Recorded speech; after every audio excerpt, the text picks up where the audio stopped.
اب اسے فیض پہنچانا ہے امام کے ذریعے. فیض آئے گا امام کے پاس, امام آگے مخلوقات تک وہ فیض پروردگار پہنچائے گا. وہی واہ. اب میں اس کی ایک اتنی اچھی یہیں پہ ایک دلیل دینے لگا ہوں. میں آپ کو ابھی مجلس پڑھتے ہوئے جب خطیب یا ذاکر کہتا جی درود پڑھیں, آپ کیا درود پڑھتے ہیں؟ اللہم صلی علی محمد والے. یہ درود ہم نے کہاں لیا؟ اس قرآن سے. قرآن سے حکم کہاں آیا؟ خدا قرآن میں کہتا ہے ان اللہ و ملائکۃ یصلون علی النبی یا ایھا الذین آمنوا صلوا علیہ وسلموا تسلیما. بے شک ما صلی علی محمد والے, بے شک میں اللہ اور میرے ملائکہ, میں اللہ بھی درود پڑھتا ہوں. وہی واہ. چھوٹی جنتری سے لے کے بڑی کتاب صحیفہ سجا دیا اٹھا کے دیکھ رہا, اس میں لکھا درود عبادت ہے. بے شک سب کا عقیدہ ہے درود عبادت ہے, اور خدا کہہ رہا ہے کہ میں کرتا ہوں.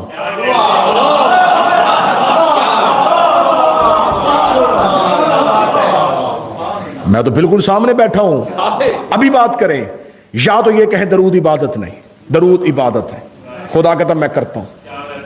میرے مالک تجھے بھی عبادت کی ضرورت ہے, تو معبود ہے, تیری ہوتی ہے.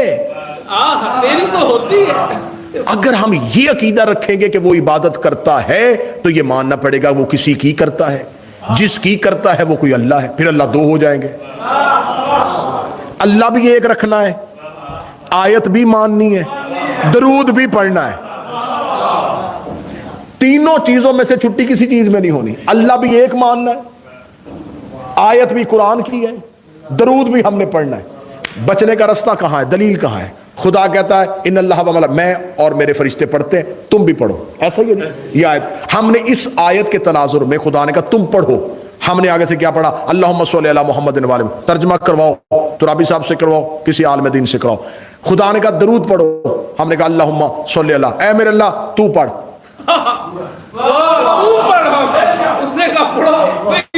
اللہم صلی علی محمد والے محمد, اس کا ترجمہ کیا ہے؟ اے میرے اللہ تو درود پڑھ محمد اور آل محمد پر. اس نے کہا صلو علیہ, تم پڑھو. ہم نے کہا تو پڑھ. وہ کہہ رہا تم پڑھو, ہم کہہ رہے تو پڑھ. تو درود کدھر ہے؟ وہ کہہ رہا تم درود پڑھو, اس نے حکم دیا ہے, ماننا واجب ہے. اس نے کہا اقیم الصلاۃ, نماز قائم کرو. اور ہم کہیں تو پڑھ. وہ حکم دے رہا درود پڑھو, اور ہم کیا کریں؟ اللہم صلی علی محمد والے محمد. لو پھر حسینیہ میں اس نوکر ماتمی عزادار سے اگلا جملہ سننا. یہ جو ہم درود پڑھتے ہیں یہ درود نہیں, درود کی دعا ہے. جسے تم درود سمجھ کے پڑھ رہے ہو یہ اصل میں درود کی دعا ہے. اللہم صلی علی, اے میرے اللہ تو پڑھ. وہ کہہ رہا تم پڑھو. اب میں اپنی زبان سے کہوں کہ میرے خیال میں یہ دلیل ہے, تو معصوم کا فرمان ہے ہمارے منبر پہ کوئی خیال پڑھے تو یہاں سے پکڑ کے اتارنا. یہ خیالات کے مجموعے کا نام نہیں, یہاں پر فرمان معصوم سے سہارا لینا ہے. میرے چھٹے شہنشاہ سے ایک بندے نے آ کے پوچھا مولا درود کسے کہتے ہیں؟ مولانا نے فرمایا درود ہے اصل میں خالق سے فیض لینے کا نام. سنیے گا, سمجھیے گا. بول پڑیں گے تو نتیجہ ضائع ہو جائے گا, کیونکہ انسان جب بولتا ہے تو دماغ کام نہیں کر رہا ہوتا. لہذا تھوڑی دیر کے لیے بالکل سکوت اختیار کیجئے گا, لیکن جملہ وصول کیجئے گا. اصل درود کیا ہے؟ فرمایا خدا کہہ رہا تم پڑھو, ہم نے کہا تو پڑھ. درود وہ چیک پوائنٹ ہے جہاں خدا فیض پہنچاتا ہے, مخلوق لیتی ہے. تو جب وہ پہنچا رہا ہوتا ہے تو وہ انہیں وسیلہ سمجھ کے انہیں مان رہا ہوتا ہے. جب ہم لے رہے ہوتے ہیں تو ہم انہیں وسیلہ سمجھ کے ان سے فیض لے رہے ہوتے ہیں. اصل میں اس کا یہاں آنا اور ہمارا یہاں تک جانا, اسے درود کہتے ہیں. پوری دنیا ڈیمانڈ اینڈ سپلائی پہ ہے, لینا اور دینا, اس سے کہ باہر کچھ ہے ہی نہیں. خدا نے دینا ہے, ہم نے لینا ہے. جہاں جا کے یہ کاروبار ہوتا ہے اس جگہ کو درود کہتے ہیں. اب اس جگہ کو اس نے کھول دیا, اس نے کہا میں بھی محمد و آل محمد کو دیتا ہوں. ہم نے کہا ہم بھی انہی سے لیتے ہیں, لہٰذا ہم نے بھی اسے مان لیا, اس نے بھی انہیں مان لیا. اس ماننے کو درود کہتے ہیں. ہم ہم نے بھی مانا کہ تو انہیں دے گا اور ہم یہاں سے لیں گے. اللہم صلی علی, یہ ہے درود کا پہلا حصہ. ہم نے کہا اللہم صلی علی تو ہم یہاں سے ادھر پہنچے. اسے کہا صلو علیہ تو وہاں سے ادھر آیا. اب یہاں پر کسی امام کا وجود ضروری ہے. جب تک وہ امام نہیں ہوگا تو فیض نہیں پہنچ سکتا. فیض کیسے پہنچے گا؟ لہٰذا ضرورت ہے خدا کی اور مخلوق دونوں کی مشترکہ کہ زمین پر ایک الہی نمائندہ موجود ہو. اب دوسرا حصہ میں نے مکمل کر لیا, تیسرے حصے پہ آنے لگا ہوں. اب امام بنائے گا کون؟ خدا نے یہ کام مخلوق کو دیا ہی نہیں. اگر تم اپنی مرضی کا امام بناؤ گے تو اس کے پاس یہ اختیار کیسے آئے گا کہ وہ اللہ سے نعمتیں لے گا؟ لہٰذا اب خدا نے کہا کہ کیونکہ ہدایت پہنچانا میری ذمہ داری ہے تو ہادی بنانا بھی میری ذمہ داری ہے. مجھے پتا ہے کہ میں نے ہدایت کیسے پہنچانی ہے تو اس لیے میں نے ہادی بنایا. اب ہمارے ہاں 12 آئمہ ہیں اور یہ میرے مذہب کی سچائی ہے. جو 11 کو امام نہیں کہتے وہ 12ویں کو امام کہتے ہیں. کوئی حضرت مہدی نہیں کہتا, مہدی رضی اللہ نہیں کہتا, علی رضی اللہ, حسن رضی اللہ, حسین رضی اللہ, امام مہدی علیہ السلام. جملہ کہہ دوں اگر سن لو گے, جو علی کی تلوار سے نہیں ڈرے وہ 12ویں کی ذوالفقار سے ڈر رہے ہیں.